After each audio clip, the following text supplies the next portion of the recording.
He thought he was protecting his marriage, but the truth he uncovered nearly destroyed him. A hidden camera in his bedroom revealed the unthinkable. His wife, in bed with his son's best friend. Heartbroken, he showed the footage to his son, only to hear the words that shattered his soul. "Dad, I've known for a while. I even did a DNA test, and guess who my real father is?" Now every secret is exposed, every lie burns, and one man must face the wreckage of love, blood, and betrayal. Because when the truth finally comes home, no one leaves unscarred. Don't miss the camera in our bedroom. Watch till the end. Comment your thoughts, like, share, and subscribe for more stories that will leave you breathless. I had always trusted my instincts. They built my business, shaped my life, and made me a man people listened to. In every boardroom I ever walked into, I could feel when someone was lying to me. It was almost supernatural, this intuition that warned me of danger before it struck. But lately, those same instincts had turned inward, whispering doubts I didn't want to hear. The whispers began small. Adora, my wife of 22 years, started changing in ways that didn't make sense. Her laughter, the one that used to fill our home with warmth, had become mechanical. She smiled, yes, but it was the kind of smile that ended before it reached her eyes. When I'd reach for her at night, she'd flinch slightly, as though my touch startled her. At first, I blamed myself. Maybe I was too distant, too consumed by work. I had always been the provider, the one who built empires and gave comfort. But perhaps in the process I had forgotten how to listen, how to notice. Still, the unease refused to go away. It grew claws, scratching at the edges of my peace. I began noticing details that should have meant nothing but did. The way her phone never left her hand, the sudden secretive smiles at text messages, the subtle scent of a man's cologne on her robe, not mine, not my son's, and her perfume, oh God, her perfume. It lingered long after she had supposedly gone to bed early. I told myself it was stress. Menopause, maybe. We were both getting older, after all. I wanted to believe that.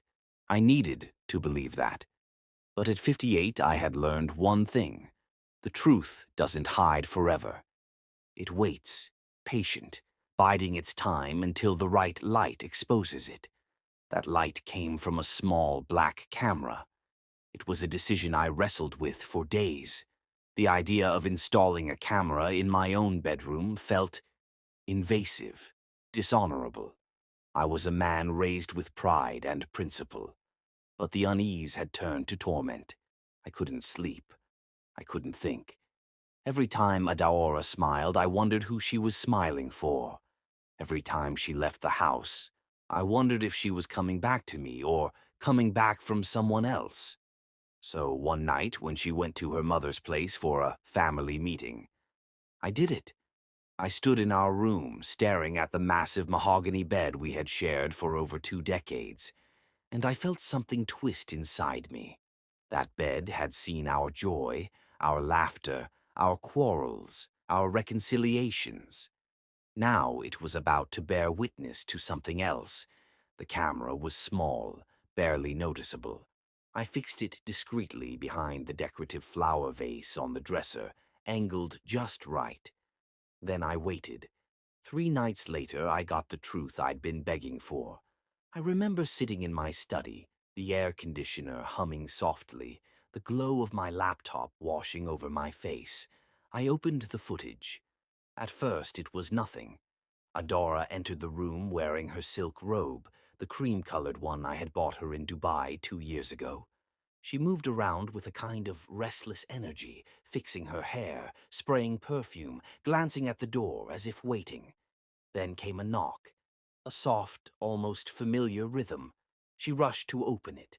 A man stepped in, young, tall, athletic.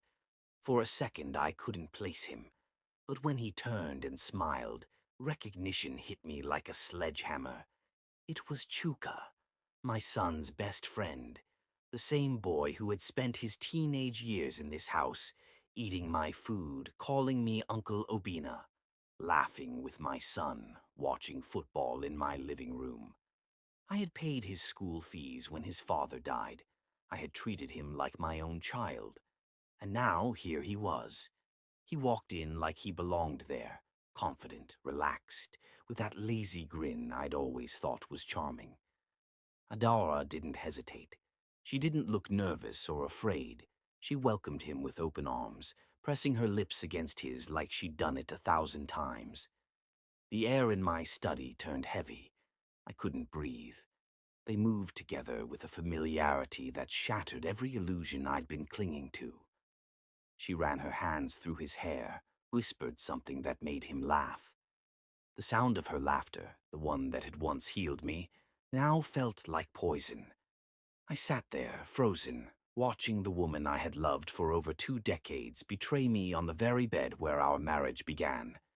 It wasn't just the act that broke me. It was her tenderness, her gentleness. She looked alive, more alive than I had seen her in years, and that realization gutted me. When Chuka lifted her into his arms, I slammed the laptop shut. I couldn't go further. The truth was loud enough. For a long time, I just sat there, staring at the dark screen, my reflection faint against it. My mind replayed every memory we had built: the wedding, the birth of our son, the vacations, the laughter. All of it now looked like a beautifully crafted illusion. My stomach churned. I felt sick. My heart pounded so hard it hurt. I wanted to cry, to scream, to break something. But I didn't. Instead, I just sat there, the cold realization wrapping itself around me like a noose. Adaora returned later that night, humming softly as she walked through the house. I watched her move, graceful and composed, as if nothing in the world was wrong. She greeted me with a warm smile, kissed my cheek, and asked if I'd eaten. I wanted to tell her I had seen everything, that I knew, that the walls had watched what she thought was secret. But I said nothing. "Welcome back," was all I managed to whisper. That night, as we lay in bed, she turned away from me, her back curved like a question mark. I stared at her silhouette, wondering how many times I had slept beside a stranger. I didn't sleep. I listened to the steady rhythm of her breathing and wondered if she dreamed of him. By morning, I had made my decision. If the truth had chosen to show itself to me, I would not bury it. I would not pretend. I made a copy of the footage, encrypted it, and saved it on a flash drive.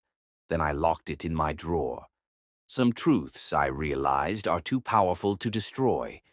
They must be shared, no matter how much they burn. In the days that followed, I became a ghost in my own home. I spoke little. I smiled when required. I watched her closely, studying her every move. She seemed lighter, happier even. It was like watching someone enjoy a secret feast while pretending to fast. One evening, my son, Somto, came home from university with Chuka. They walked into the house laughing as usual. My stomach clenched when I saw him. Chuka greeted me with that same easy smile, that false innocence. "Good evening, sir," he said. "It's been a while." "Yes," I replied quietly, meeting his gaze. "It has." Something in my tone must have unsettled him, because his smile faltered for a moment. I held his eyes just long enough for him to look away. When he and Somto went upstairs, I sat in the living room, staring at the family portraits on the wall. There we were, me, Adaora, and our son, smiling, unknowing. And I thought to myself how easily the camera could capture smiles while missing the rot underneath. Later that night, as Idaora slept beside me, I got up and went to the balcony. The city lights blinked distantly like indifferent stars. I pulled out the flash drive from my pocket and held it between my fingers. It felt small, too small to hold the weight of my ruined marriage. I had built my life on control, control of my business, my household, my reputation. But now, staring into the night, I realized control was an illusion. One click, one hidden lens, and everything I thought I knew about my life had turned to dust. I looked back into the room, our bed, our pictures, my wife's sleeping form, and felt something inside me shift. Not anger, not grief, something colder, a clarity that only comes when everything else has burned away. Tomorrow, I decided I would confront it. All of it. But tonight, I let the silence do the talking. I turned back to the city and whispered to no one in particular, "Truth doesn't hide forever." But God, I wish it had this time. And for the first time in 22 years of marriage, I slept on the couch. The next evening, the air in my house felt heavier than usual, like it knew what was coming. The silence sat thick, pressing against the walls, suffocating. I could hear Adora in the kitchen, humming softly, the same gentle tune she always hummed when pretending everything was fine, the same tune she hummed after lying to me. My son, Somto, was upstairs, his room faintly lit through the crack in the door. He was 21, sharp, ambitious, and the very best thing that had ever come from my life with Adaora. Until last night, I believed he was the only pure thing left between us. I wanted to hold on to that belief for a little longer. But truth has a way of demanding an audience. "Somto," I called, my voice steady though my heart pounded like a war drum. "Come to the study." "We need to talk." He appeared a few minutes later, dressed in a simple t-shirt and joggers, a faint smile on his lips. "You sound serious, Dad." "What's up?" "Sit down," I said quietly. He obeyed, still unaware of the storm that waited. For a moment, I couldn't speak. My throat felt like it had been stuffed with gravel. My hands hovered over the laptop before I finally opened it. The room dimmed as the video began to play. I didn't look at him. I couldn't. My eyes stayed fixed on the screen as the familiar scene unfolded. Adaora entering the room, her silk robe gliding like smoke. Then that knock, that door opening, and him, Chuka. The look on Somto's face froze, his smile faded, his jaw clenched. The silence in that study was louder than any scream. When it ended, I closed the laptop slowly. The hum of the air conditioner was the only sound left. He didn't shout. He didn't cry. He just sat there, his hands folded in his lap, eyes fixed on nothing. Then he exhaled, a long, painful sound, like air escaping from a wound. "I already knew, Dad." At first, I thought I'd misheard him. I turned to look at him, confused. "What did you say?" He looked up, and the expression in his eyes stopped my breath. It wasn't shock. It wasn't even anger. It was resignation, a deep, exhausted sadness that no young man should ever wear.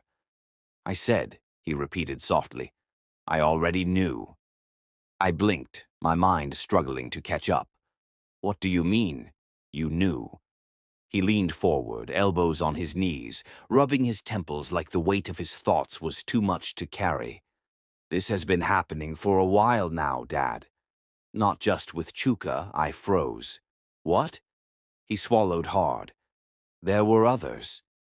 Men you know. Men from your circle." For a moment I thought my ears betrayed me. The words didn't fit into the world I lived in. They felt like stones dropped into still water, sending shockwaves that refused to stop. "Somto," I said, my voice trembling. "Be careful with what you're saying."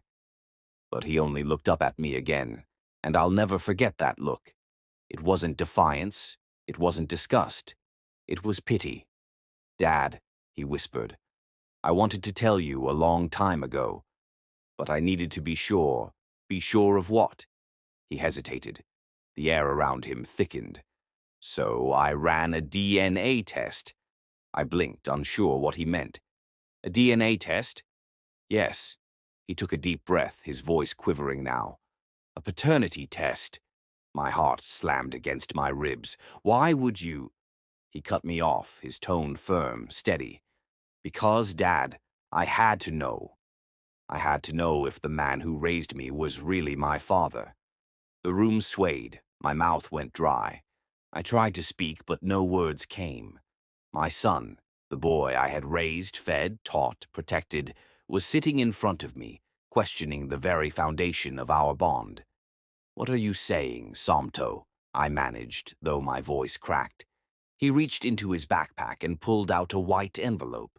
It was already torn open at the top, folded neatly, as if he had looked at it too many times. "Here," he said softly, handing it to me. "You'll understand." I took it. My hands trembled as I unfolded the paper. My eyes scanned the clinical black text, the medical logos, the DNA markers, lines and numbers that meant nothing until my gaze landed on one section: paternity exclusion. Probability of paternity, 0%. The paper slipped from my hands. My knees weakened and I sank into the chair behind me. My ears rang. My body felt weightless, like I had stepped out of myself. I looked at Somto, but I couldn't see him properly anymore. The room blurred at the edges. I heard the faint echo of my own heartbeat, pounding like distant thunder. "What?" My voice came out hoarse. "What are you saying, Somto?" He swallowed hard, tears glinting in his eyes. "You're not my biological father, Dad." The words fell between us like a blade cutting through everything that had once been sacred. "No," I whispered. "No, that can't be true." He nodded slowly. "I'm sorry. I wish it weren't." "I really do." I pressed my palms to my face, shaking my head as if I could wake up from this nightmare. "Who told you to do this? Who filled your head with this nonsense?" He hesitated. "No one. I found some old pictures, letters, things that didn't add up. I started asking questions. Then I found out from someone, I can't say who, that Mom had a history." The word history landed like a hammer.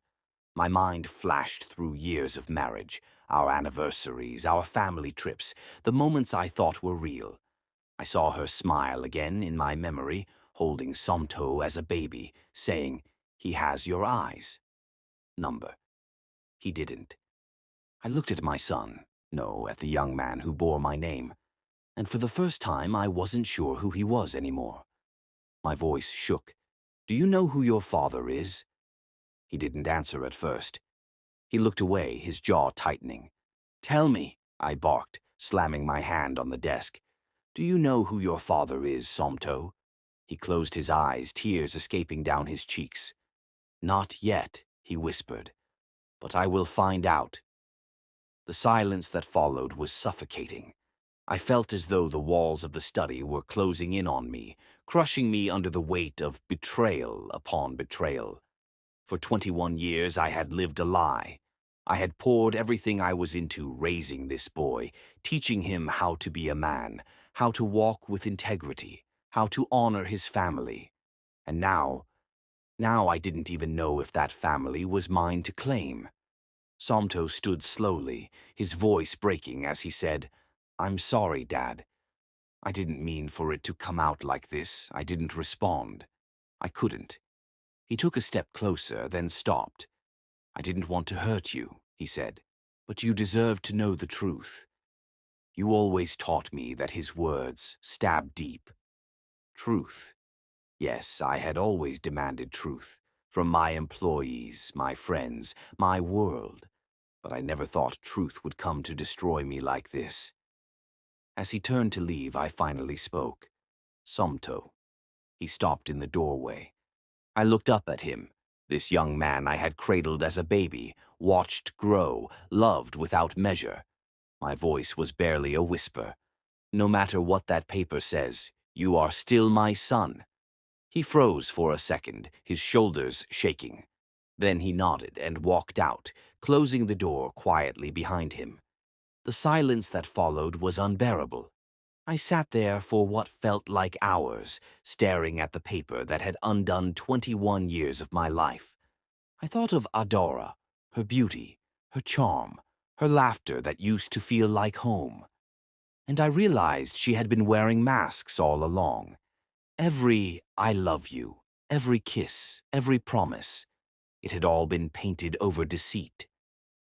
My vision blurred as I looked at the DNA report again.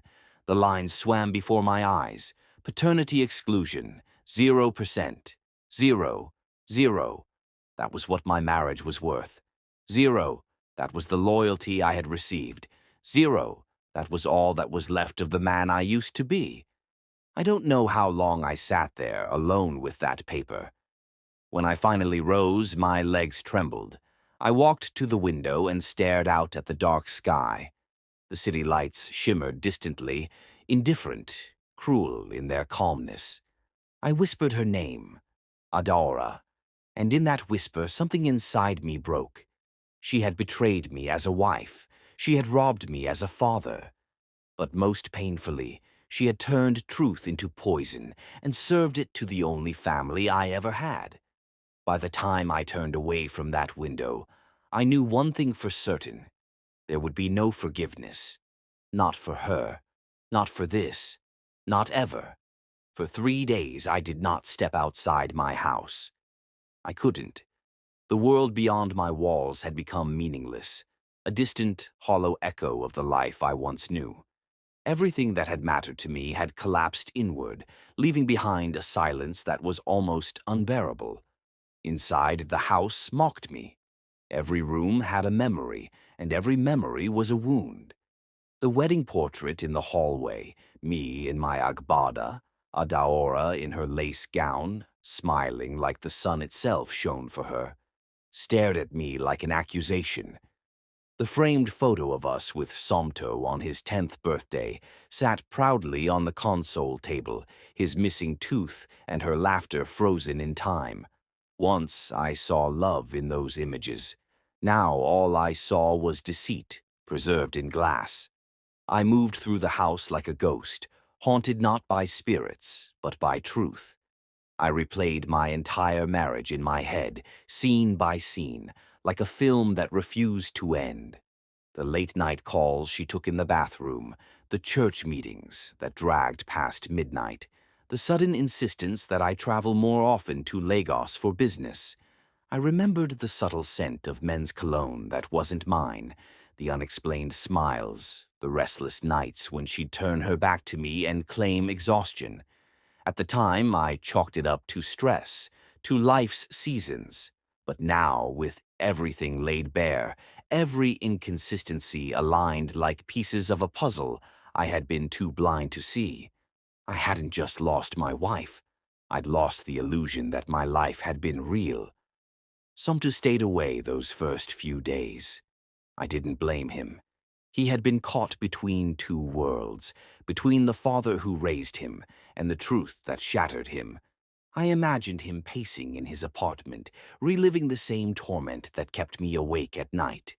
We were both victims of the same betrayal, only from different angles. But the silence between us began to ache. There was too much left unsaid. So, on the 4th day, I picked up my phone and called him. My voice sounded strange, even to me. Flat, hollow, the voice of a man who had died but was still walking. "Come home," I said simply. He didn't ask why. He just said, "I'm coming." When he arrived, I was in my study, the same room where my world had shattered just days before. The air in there still carried the heaviness of that moment. The laptop was gone, the DNA paper locked away, but the ghost of that night lingered. Somto stepped in quietly, his face drawn, his eyes red-rimmed from sleeplessness. He looked older than 21, older than I had ever seen him. "Dad," he greeted softly. I nodded. "Sit." He obeyed. For a long time I said nothing. I just looked at him, this young man who bore no blood of mine but had my mannerisms, my confidence, my drive. I thought of how, when he was small, he used to follow me everywhere, mimicking how I walked, how I talked. I had been proud of that. I still was. Finally, I broke the silence. "Who is your father?" His shoulders tensed, His eyes darted to the floor. "Dad, don't call me that unless you're ready to answer," I said, though my voice was calm. I didn't raise it. I didn't need to. The weight of the question filled the room. He swallowed, his hands clenched in his lap. "It's Chief Okafor." For a second, I thought I had misheard. I leaned forward slowly. "Who?" He looked up, tears forming in his eyes. "Chief Okafor," he repeated. The word struck me like a physical blow. Chief Okafor, my business partner, my friend of 30 years, the man who was my best man at my wedding, the man whose children I had watched grow up, the man I had trusted with my finances, my family, my secrets. I couldn't breathe. My vision blurred. The room began to tilt. All at once, the memories came flooding back. The nights Okafor would drop Adaora off from meetings, the way he would linger in conversation with her a bit too long at parties, the comfortable laughter between them that had once seemed innocent. I pressed a hand to my chest, steadying myself. "Are you sure?" I asked quietly, though the answer was already carved into my bones. Somto nodded slowly. "I confronted him 2 days ago," he said. His voice trembled. He didn't deny it. The silence that followed was heavy, electric. I stared at the floor, my mind spinning. The betrayal wasn't just intimate. It was professional. It was familial. It was spiritual. Okafor and I had started from nothing. We'd shared dreams, failures, triumphs. We built our company side by side, brick by brick. I had trusted him with my accounts, my signature, my life. And all along he had been sleeping with my wife, raising my son, his son, under my roof. Everything I had built was rooted in deceit. I laughed then, quietly, bitterly. It wasn't the laughter of humor, but of disbelief. "So that's it," I whispered. 30 years of friendship, 22 years of marriage, and it all comes down to this. A bed, a lie, and a name. Somto's voice broke the silence. "I'm sorry, Dad." His voice was trembling now. "I didn't want you to find out this way. I just thought you deserved the truth." I looked at him, and for a moment, I didn't see the betrayal. I saw the boy I had raised, the one who had once fallen off his bicycle and run crying into my arms, the one whose first word had been, "Daddy." I turned to him slowly. "You are my son," I said. My voice was steady, though my chest was a storm. "I don't care what any test says. You are mine." He broke then. The composure he'd been holding shattered. He fell forward into my arms, his body shaking with sobs. I held him, my own tears slipping silently down my face. For years, I had believed blood was everything. But in that moment, I realized something deeper. Betrayal may destroy bloodlines, but love defies biology. He clung to me like the child he once was. I stroked his back gently, whispering, "It's not your fault, Somto. You didn't ask for this. You were born into it. We stayed that way for a long time, father and son, bound not by DNA but by something more enduring. Shared pain." When he finally pulled away, his face was wet, his eyes red but resolute. "What will you do now?" he asked softly. I looked at the portrait of Adaora on my desk. Her smile, the same one that had once melted my heart, now looked mocking. I felt nothing but cold clarity. "I don't know yet," I admitted, "but one thing is certain, she will never hurt us again." He nodded slowly, as if he understood that something irreversible had begun. That night, after he left, I sat in my study long after midnight, the house drenched in silence. I poured myself a glass of whiskey, though it tasted like ashes. I thought about Okafor, how he would look me in the eye at meetings, toast to our brotherhood, laugh about loyalty and legacy, how he had the audacity to stand beside me as my best man while sleeping with my bride, and Adaora, the woman I had built my world around. I thought of how she used to rest her head on my chest and whisper that I was her king. How she had begged me, years ago, to invest in Okafor's company when it was collapsing, insisting he needed help. Of course, it all made sense now. The betrayal ran deeper than the flesh. It was architectural, woven into the very foundations of my life. At some point, the whiskey bottle ran dry. I stared at my reflection in the dark glass, tired eyes, gray temples, a face I barely recognized. I looked like a man who had outlived his purpose. But somewhere beneath the ruin, I felt something flicker, an ember that refused to die. It wasn't rage, not yet. It was resolve. The kind of quiet, focused resolve that had built my empire from dust. They thought they had broken me. They thought I would crawl into despair and disappear. But they had forgotten who I was. I was Chief Obina Nwokorie, a man who turned betrayal into strategy, who knew how to rebuild from ashes. I straightened up, the weight on my chest slowly hardening into purpose. There would be a reckoning, not through violence or madness, but through clarity, precision, and truth. They had taken my peace, they had stolen my trust, but I would reclaim something greater, my power. The world outside my house, the one I'd shut out for 3 days, began to matter again. Not because I wanted to live in it, but because I intended to reshape it. When I finally went upstairs that night, I stood by the door of my bedroom and watched Adaora sleeping peacefully, as if the universe hadn't already judged her. I didn't wake her. I didn't speak. I simply whispered to myself, "Tomorrow begins the reckoning." And for the first time since everything fell apart, I meant it. That evening, I waited. The house was quiet, too quiet, the kind of quiet that presses against your chest, thick and suffocating. Outside, the night hummed faintly with the distant sounds of crickets and the occasional bark of a stray dog.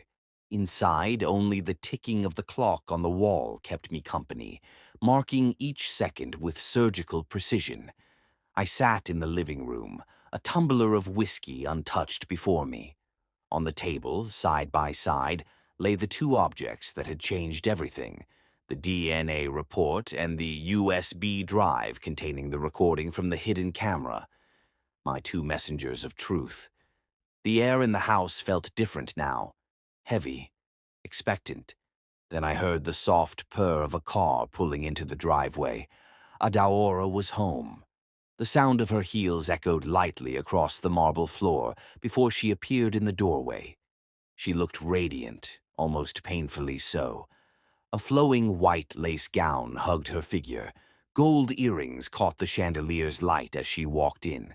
Her hair was styled perfectly, her face lightly made up, lips glossed to a subtle shine. She looked like the woman I had fallen in love with 2 decades ago, the woman I had believed in so completely that I built my life around her. But that woman no longer existed. She smiled when she saw me, her voice warm and melodic. "Obina," she said softly, "you've been quiet lately. Is everything all right?" For a long moment I didn't answer. I just looked at her, at the woman who had shared my bed, my home, my name, and betrayed every ounce of it. Then slowly I gestured toward the table. "You tell me." Her gaze followed my hand. She saw the items, the report, the flash drive, and froze.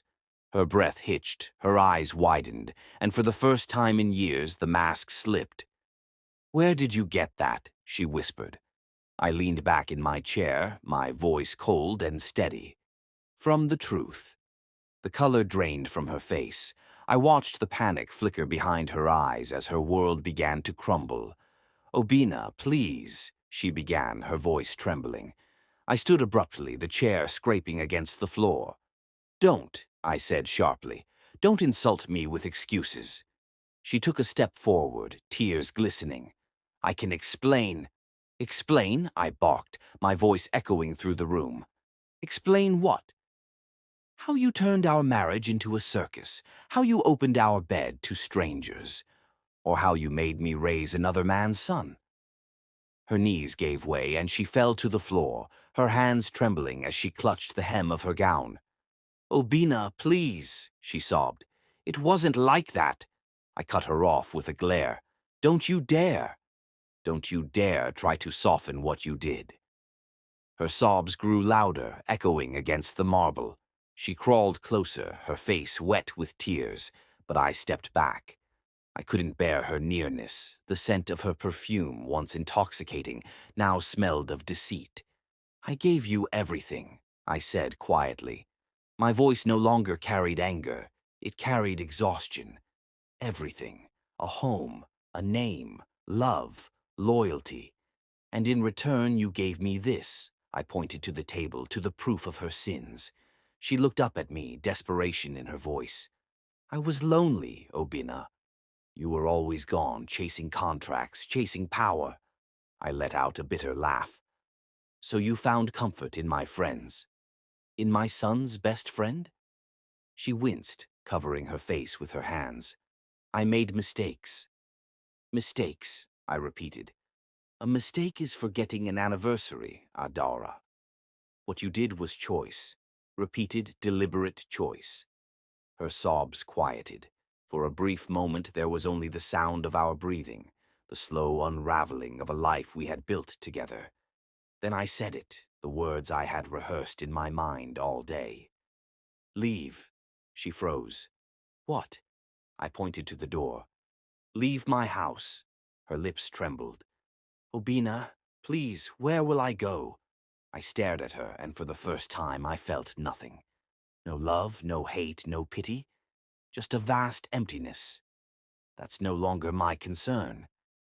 She tried to rise, but her hands shook so badly she had to grip the armrest for balance. Slowly she stood, wiping at her tears, smearing her makeup into dark streaks. "Obina, you can't do this." I met her gaze, unflinching. "You did this." The words landed like a slap. She turned then, her movements mechanical. She picked up her purse from the console, her fingers trembling as she adjusted the strap on her shoulder. She looked around the living room one last time, the same room where we had celebrated birthdays, hosted Christmas dinners, laughed with friends. Then she looked back at me. "After everything we shared," she whispered. I didn't respond. There was nothing left to say. She took a shaky breath and walked to the door. As she passed, her perfume brushed against me one last time. Faint jasmine, the scent that once meant love. Now it only meant endings. The door shut softly behind her. And just like that, silence returned. The kind of silence that feels final. For a long time, I stood there, staring at the closed door. The house felt different, emptier, yet somehow cleaner, as if a poison had finally been drained. Then I heard the sound of another car pulling up. The door opened again. Somto walked in. He saw the expression on my face, the emptiness of the room, and understood instantly. "Did she go?" he asked quietly. I nodded once. He sighed deeply, then stepped forward and placed a hand on my shoulder. "We'll be okay, Dad." For a moment I couldn't speak. Then I turned to look at him, this young man who wasn't mine by blood, but was, in every way that mattered, my son. "Yes," I said finally. "We will." We stood there in silence for a while, two men bound by truth, not by genes. He picked up the DNA report from the table, looked at it briefly, then folded it, and handed it back to me. "We don't need this anymore," he said softly. I nodded, took the paper, and fed it into the fireplace. We watched as the flames curled around it, devouring the evidence of a past we no longer needed. The USB drive followed next. It melted into nothing, its secrets burned away. When the fire died, what remained was peace, fragile but real. That night, Somto stayed over. We ate dinner quietly, both of us lost in thought. At one point, he looked up from his plate. "Do you think you'll ever forgive her?" I thought for a long moment before answering. "Forgiveness isn't for her," I said. "It's for me." One day, maybe I'll reach it. But not today. He nodded slowly, understanding. Later, after he went to bed, I walked out to the balcony overlooking the city. The night air was cool, the stars faint but steady. From up there, Lagos looked calm, almost serene, its chaos softened by distance. I took a deep breath, letting the air fill my lungs. For the first time in years, I felt free. Betrayal had broken me, but truth had rebuilt me. It had stripped me bare, yes. It had burned through every illusion I'd lived under. But in the ashes, I had found clarity. Adora was gone. Okafor would answer for his sins soon enough, on my terms, not in anger, but in strategy. And he was still here, still mine. As I turned back toward the house, the faint glimmer of dawn began to paint the sky. A new day, a new life. When I re-entered the living room, the air felt lighter somehow. The ghosts were gone, the weight was gone. Somto appeared at the top of the stairs, bleary-eyed but smiling faintly. "You didn't sleep," he said. "No," I replied, "but I rested." He chuckled softly and nodded. We stood there for a moment, father and son, watching the sunrise through the wide glass windows, the first sunrise in a house finally cleansed of lies. As the light crept across the floor, I felt something loosen in my chest. The pain hadn't vanished, but it no longer ruled me, because from that day forward only truth would live under my roof. Weeks passed. The gossip spread like wildfire. People whispered, pointed, speculated, but I didn't care anymore. I sold the house, the business, the memories, everything. Somto and I moved to a smaller place, away from the noise. We started a new company, just the two of us. Sometimes, when I pass by a mirror, I catch my reflection and almost don't recognize the man staring back. He's older, colder, but freer. I learned something the hard way. You can lose your marriage, your pride, your name. But when you face the truth, no matter how ugly, you reclaim your soul. And that is worth everything.